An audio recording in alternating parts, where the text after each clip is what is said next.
Bank में करवाते हैं एफडी तो ध्यान से सुने ये रिपोर्ट। अब्दुल ने नोएडा प्राधिकरण की एफडी से निकाली 13 करोड़।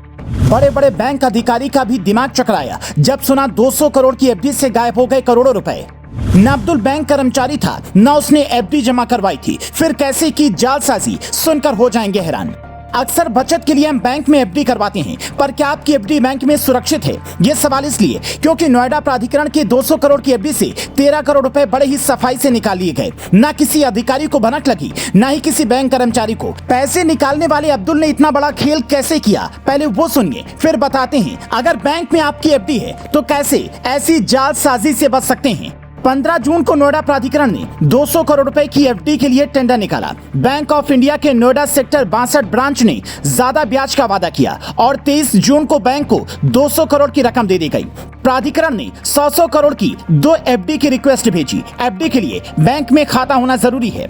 ऐसे में प्राधिकरण ने बैंक में खाता खुलवाने के लिए एक अधिकारी को नियुक्त किया, लेकिन वो अधिकारी बैंक पहुंचता उससे पहले ही अब्दुल कादिर नाम के व्यक्ति ने 30 जून को अधिकारी बनकर बैंक को फोन किया। बैंक वालों ने यकीन नहीं किया तो उन्हें फर्जी डॉक्यूमेंट्स दिए जिसमें कई अधिकारियों के फर्जी साइन थे। बैंक वाले कागज देकर समझ गए कि लगता है कि सच में साहब का ही फोन है और 3 करोड़ 90 लाख रुपए अब्दुल के बताए अकाउंट में ट्रांसफर कर दिए।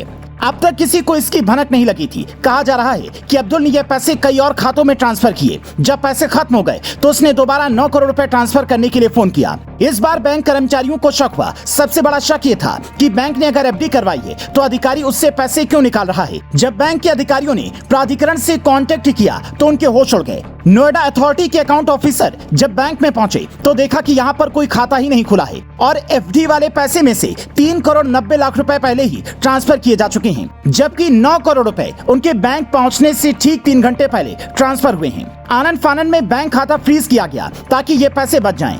अब कहा यह जा रहा है कि हम प्राधिकरण को पूरे पैसे देंगे, लेकिन इस मामले को लेकर अब 5 बड़े सवाल खड़े हो रहे हैं। सवाल नंबर 1, जब खाता नहीं खुला तो अथॉरिटी ने 200 करोड़ ट्रांसफर कैसे कर दिए? अथॉरिटी को ईमेल bankofindia.org से आया, जबकि असली मेल आईडी bankofindia.co.in है। अधिकारियों ने क्रॉस चेक क्यों नहीं किया? सवाल नंबर 2, नोएडा अथॉरिटी की सीईओ रितु महेश्वरी का कहना है कि ये बैंक की गलती है। अथॉरिटी भी इसकी जांच कर रही है, पर सवाल ये है कि अथॉरिटी के अकाउंटेंट क्या कर रहे थे जब इतनी बड़ी जालसाजी चल रही थी। सवाल नंबर 3, जालसाजों तक इस बात की जानकारी किसने पहुंचाई कि अथॉरिटी एफडी करवाने वाली है? क्या बैंक और अथॉरिटी के कुछ लोग मिले हुए हैं? इस तरह के सवाल भी इस घटना के बाद उठने लगे हैं। हालांकि हर सवाल का जवाब पुलिस तलाशी की, लेकिन आपकी एफडी अगर किसी भी बैंक में है तो बैंक वालों को ये खास तौर पर जाकर बताइए कि बिना फोन पर कंफर्म किए एफडी या खाते से किसी बड़े ट्रांजैक्शन को मंजूरी ना दें। वैसे तो बैंक वाले बेटी की पासबुक भी पिता को नहीं देते, और जब बात बड़े लेवल की आती है तो कुछ भी संभव हो जाता है। आखिर ये नीति कब बदलेगी? क्या नियम कानून सिर्फ आम पब्लिक को परेशान करने के लिए हैं? इस पर आपकी क्या राय है? हमें कमेंट में बताएं। आपको क्या लगता है, इसका जिम्मेदार बैंक है या अथॉरिटी के अधिकारी, या फिर दोनों?